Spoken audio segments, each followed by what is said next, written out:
ইরানের সর্বোচ্চ ধর্মীয় নেতা আয়াতুল্লাহ আলী খামেনির হত্যাকাণ্ডের প্রতিবাদে বিশ্বজুড়ে বিক্ষোভ চলছে। স্বয়ং যুক্তরাষ্ট্র থেকে শুরু করে ইউরোপ, এশিয়ার বহু দেশে রাস্তায় নেমেছেন লাখ লাখ নাগরিক। পাকিস্তানের মার্কিন কনসুলেটে ব্যাপক ভাঙচুরের ঘটনা ঘটেছে, অন্তত 9 জনের প্রাণ গেছে। সহিংসতা হচ্ছে ইরাকের মার্কিন দূতাবাসেও। এদিকে ভারত, দক্ষিণ কোরিয়া, ইতালিতেও মার্কিন ইসরায়েলি আগ্রাসনের বিরুদ্ধে বিক্ষোভ হয়েছে।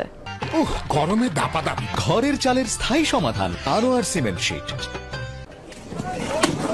ক্ষুব্ধ পাকিস্তানিদের দেয়া আগুনে পুড়ছে করাচির মার্কিন কনসুলেট। পুলিশি বাধা উপেক্ষা করেই চালানো হয় তাণ্ডব ভাঙচুর। রোববার খামেনি হত্যাকাণ্ডের প্রতিবাদে এভাবেই বন্দরনগরীতে চলে প্রতিবাদ। নিরাপত্তা কর্মীরা বাধা দিলে শুরু হয় সংঘাত। এলোপাতারি চলে গুলিবর্ষণ, প্রাণহানি হয় বেশ কয়েকজনের, আহত হন অনেকেই। দেশটির অন্যান্য শহরেও রাস্তায় নামেন ক্ষুব্ধ পাকিস্তানিরা। ইরাকের রাজধানী বাগদাদে অবস্থিত মার্কিন দূতাবাসের বাইরেও বিক্ষোভ করেন খামেনি সমর্থকরা।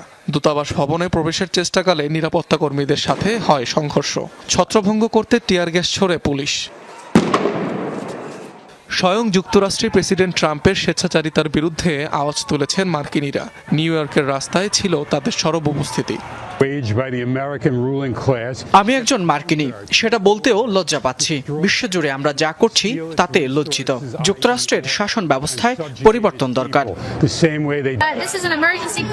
বিনা উস্কানিতে ইরানের বিরুদ্ধে ট্রাম্পের অবৈধ যুদ্ধকে প্রত্যাখ্যানের প্রতিবাদ এটি।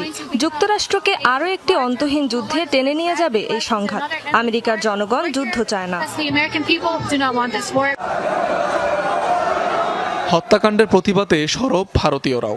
কাশ্মীর, লাদাখ, লখনৌতে হয়েছে বিক্ষোভ। তীব্র বিরোধিতা জানানো হয় যুক্তরাষ্ট্র ইসরায়েলের যৌথ আগ্রাসনের।